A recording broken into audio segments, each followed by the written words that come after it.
నాకు బ్రహ్మానందం గారి తర్వాత నేను మా త్రివిక్రమ్ గారు ఎప్పుడు మాట్లాడుకుంటాం. మాకు బ్రహ్మానందం గారు అంటే చాలా ఇష్టం.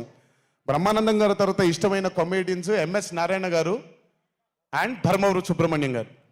వీళ్ళు ముగ్గురు తర్వాత నాకు బాగా ఇష్టమైన కామెడీని పండించగలిగేది కేవలం మా సునీల్ ఒక్కడే. ఎందుకనంటే భాష మీద తనకుండే ఆ పట్టు, రెండవది తనకుండే కింద స్థాయి నుంచి నలుక్కుంటూ పైకి వచ్చాడు కాబట్టి తనకుండేటువంటి ఎక్స్పోజర్ కానివ్వండి.